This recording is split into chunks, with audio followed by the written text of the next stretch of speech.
funcionarios. Hace 2 días, el expresidente Álvaro Uribe había denunciado en su cuenta de Twitter la barrida que se dio en los últimos meses en el Ministerio de Salud, donde se estima que han salido alrededor de 150 funcionarios que al parecer no son de la línea de Gustavo Petro. En este caso, los funcionarios que salieron de la cartera de salud eran considerados expertos en varios temas que maneja el ministerio y algunos de ellos llevaban décadas y habían superado el paso de varios gobiernos de turno. La orden de despedir a estos funcionarios habría provenido directamente de la ministra de Salud, Carolina Corcho, quien desde hace unas semanas viene promoviendo el acabar de un solo tajo con todas las EPS y hacer una reforma a la salud, volviéndola estatal estilo el viejo Seguro Social y Cajanal. A propósito del tema, el representante por el Centro Democrático, Andrés Forero, hace algunas semanas había desenmascarado a la ministra Corcho cuando en un debate de control político la desmintió y con cifras en la mano hizo ver que estaba a punto de cometer uno de los peores errores que este gobierno insiste en hacer, y es acabar con un sistema de salud que bien que mal tiene casi el 100% de cobertura en Colombia y tiene cifras muy favorables. Veamos paso a paso cómo desmintieron a la señora Corcho, que parece no dar su brazo a torcer en este 2023 y continúa en su empeño de acabar con la salud en Colombia. Veamos.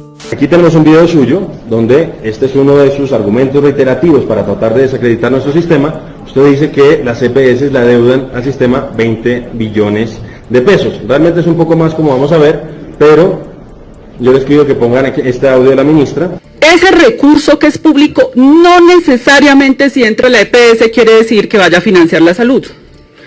Las cifras son elocuentes. Hay enormes deudas de clínicas y hospitales que reportan que más de 20 billones les adeudan por la prestación de servicios. Usted habla de 20 billones de pesos. Realmente, en la información que usted me da, en la respuesta al cuestionario que hicimos, son realmente 23.1 billones de pesos. Pero ministra, esa es la media verdad. La otra media verdad es que cuando usted revisa la composición de esa cartera, cuando usted revisa la edad de esa cartera, usted se da cuenta que el 64%, ministra, prácticamente 14.9 billones de pesos, están en tiempos, hacen parte de la cartera corriente. Yo creo que eso es importante que se lo aclare a los colombianos, porque no son 22 billones así, que se lo adeudan desde hace muchísimo tiempo.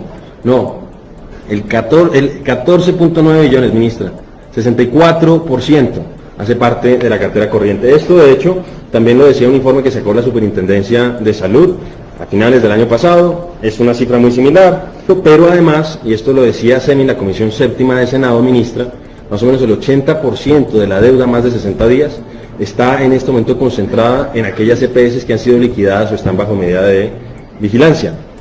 Y una cosa, ministra, que ayer nos llegó una carta de ASEMI, nos hablan de que por cuestión o por concepto de presupuestos máximos hay 2.6 billones de pesos que la ADRES no le ha pagado en este momento a las EPS y que ellas no le han podido pagar en este momento a las IPS.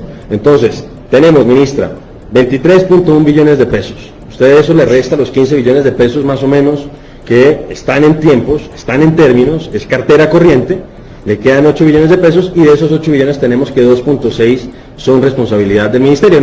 El argumento suyo, ministra, el tema de las tutelas y las PQE, de acuerdo con que son vidas humanas y toda vida humana es invaluable, pero hay que mirar las cosas en perspectiva. Entonces, aquí tenemos el número de tutelas que se presentaron entre el año 2019 y el año 2022, ministra, 680.893, de las cuales el 23% más o menos, según la Defensoría del Pueblo, están relacionadas con la práctica oportuna de un procedimiento. Porque, y aquí yo creo que usted y yo vamos a estar de acuerdo, hay un problema de escasez de especialistas en el país, pero con lo que usted ha planteado no se resuelve.